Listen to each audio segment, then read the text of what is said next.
시 95편 오늘 이 말씀부터 100편까지 6편의 시는 회중들의 예배에서 드리는 감사 기도를 알려져 있고 소위 말하는 경축시, 하나님을 경축하는 경축시로도 그 성격을 갖고 있는 시편들입니다.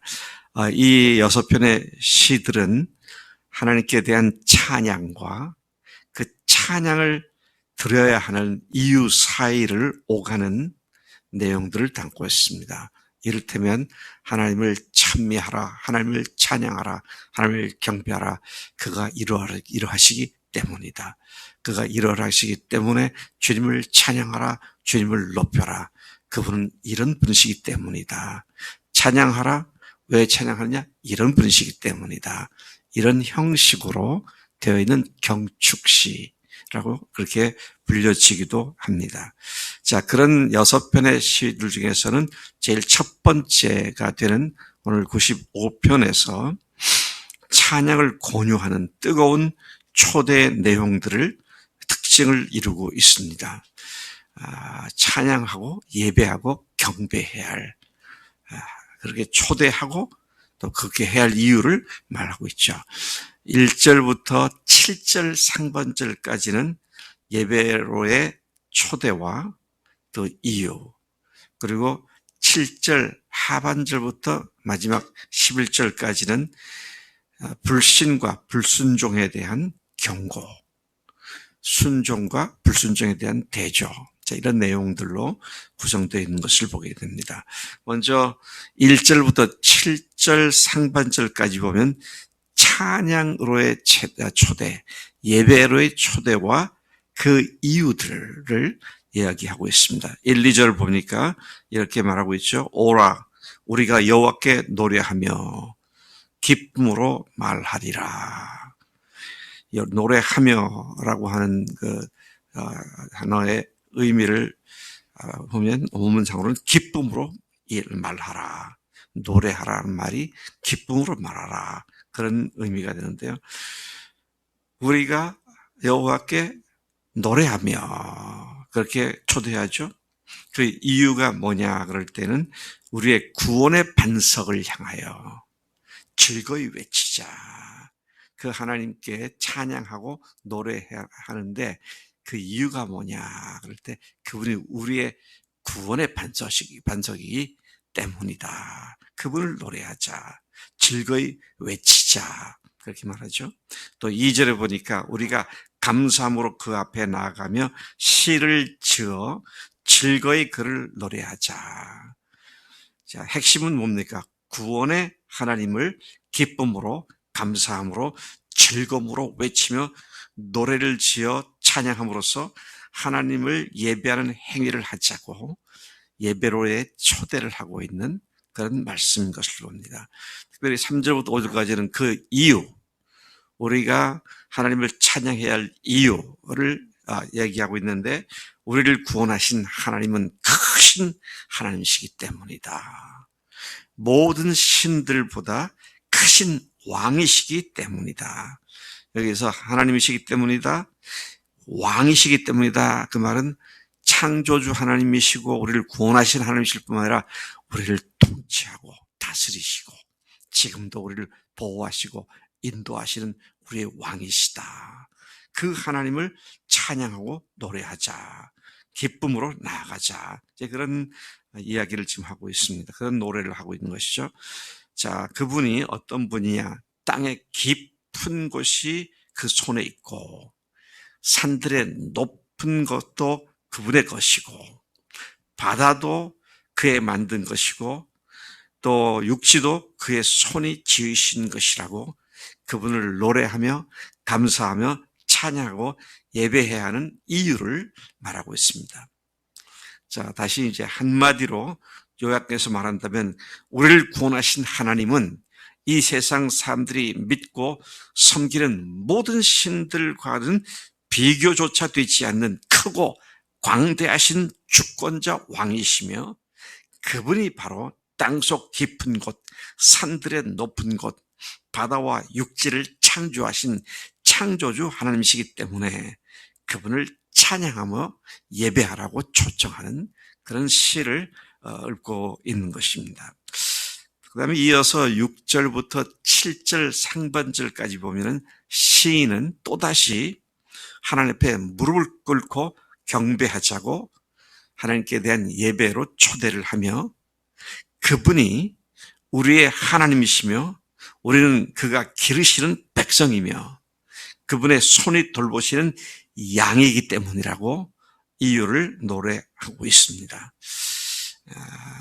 우리의 하나님이시고 그가 우리를 기르시는 분이시고 우리는 그의 백성이고 또 그분의 손이 돌보시는 양이 우리니까 그 하나님을 노래하자. 그 하나님을 찬양하자. 그렇게 말씀하고 있습니다. 6절에 보면 오라 우리가 굽혀 경배하며 우리를 지으신 여호와 앞에 무릎을 꿇자. 7절 상반절까지 이어지는 이야기죠. 우리가 굽혀 경배하며 여호와 앞에 무릎을 꿇자. 어떤 여호와냐? 우리를 지으신 여호와, 우리를 구원하신 하나님께 엎드려 무릎을 꿇자. 이제 그런 찬양을 지금 올리고 있는 것입니다.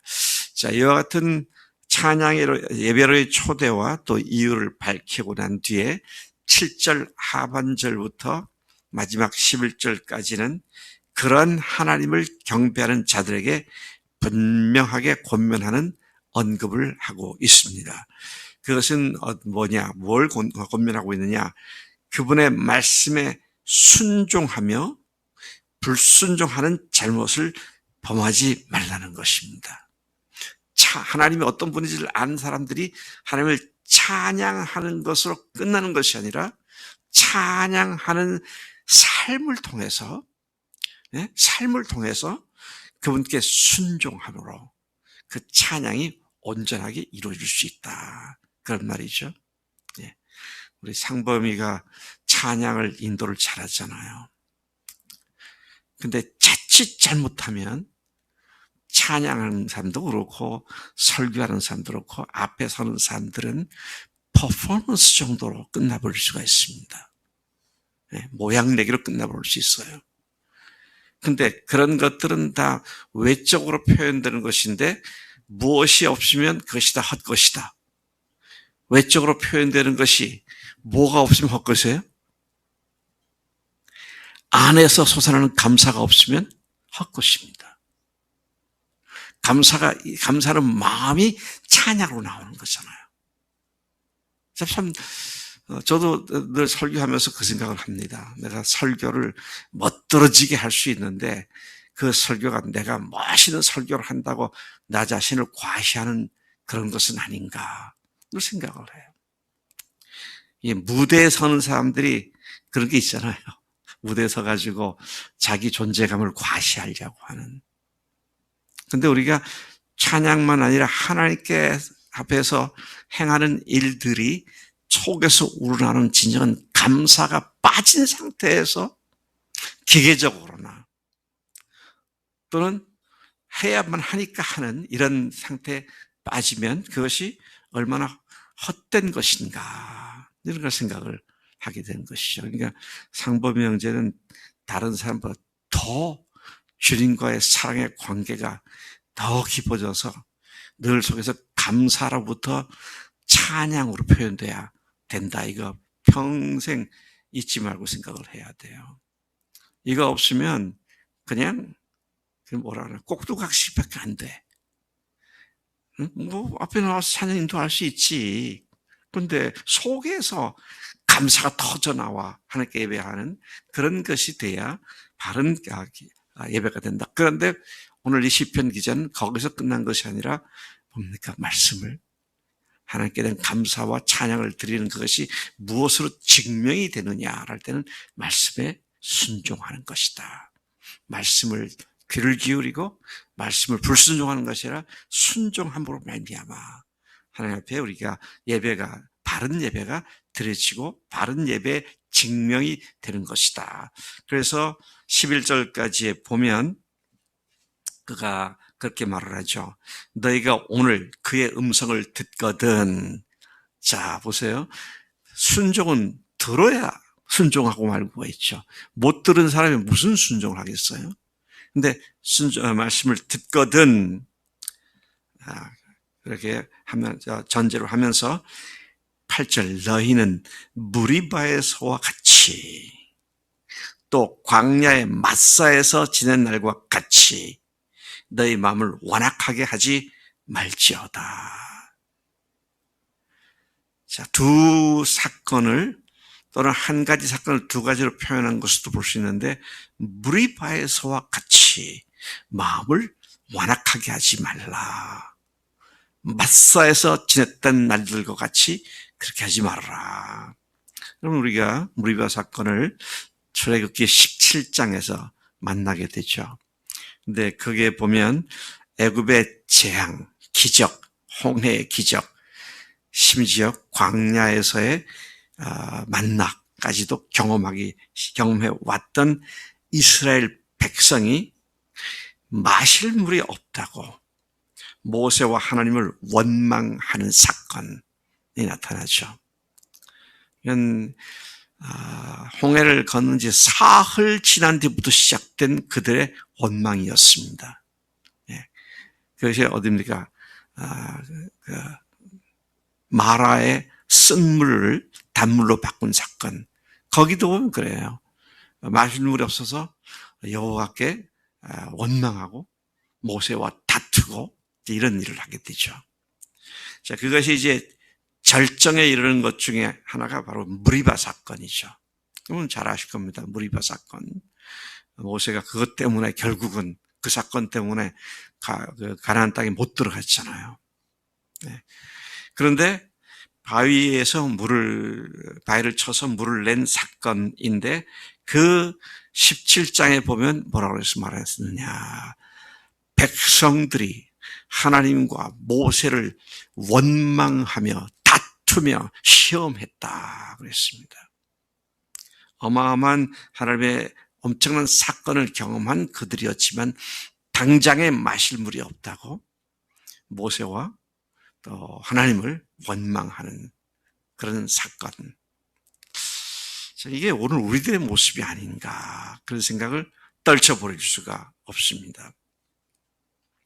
마사라고 하는 히브리어의 단어의 뜻은 뭐냐면 시험하다라는 것이죠. 그러니까 과연 하나님께서 이 물이 없는 것에서도 우리를 먹일 수 있겠느냐, 마실 수 있겠느냐, 하나님을 시험하는 그런 그들의 불순종한 태도를 표현하고 있는 말씀인 것이죠. 9절부터 11절까지 보면 본문의 이 사실을 뒷받침해 주고 있습니다. 그들이 하나님께 원망했다, 하나님께 불평했다. 원망과 불평은 하나님을 믿지 못하는 불신앙의 대표적인 표현입니다. 원망하는 자, 불평하는 자. 100% 중에 99%가 바람직하지 못한 상황이라 할지라도 1% 때문에 하니까 감사하는 이게 신앙인데 1%의 부족함 때문에 99%를 다 까먹어버리고 원망하고 불평하는 이런 인간들의 모습을 이스라엘을 통해서 우리가 보게 되는 것입니다. 9절에 보니까 그때 너희 조상들이 내가 행한 일을 보고서도 나를 시험하고 조사했다. 또 10절에 보니까 내가 40년 동안 그 세대로 말미암아 근심하여 이르기를 그들은 마음이 미혹된 백성이라 내 길을 알지 못한다 하였도다. 와우, 하나님께서는 40년간 그들 때문에 근심하셨다. 오늘 정말 주님 앞에서 이 아침 진지하게 스스로에게 질문해 보세요. 나는 하나님을 근심시키는 자가 아닌가? 그 어마어마한 십자가와 부활 사건의 어마어마한 수혜자가 된 내가 생활 속에 있는 작은 불편함이나 부족함 때문에 하나님을 믿지 못하고 늘 흔들리고 늘 불평하고 원망하는, 그래서 하나님을 근심시켜 드리는 그런 존재는 아닌가? 깊이 생각을 해볼 필요가 있다는 것이죠. 그래서 여러분, 믿음 안에 바로 서지 못한 사람의 대표적인 특징이 뭐냐? 원망과 불평입니다. 바로 서 있는 사람은 뭐냐? 감사합니다. 네. 우리가 그런 측면에서 오늘 이 말씀이 하나님의 근심거리가 되지 않고, 우리 교회 이름이 뭐예요? 주님의 기쁨거리가 돼야죠. 정말로 감사는 뭐예요? 속에서부터 나오는 거잖아요.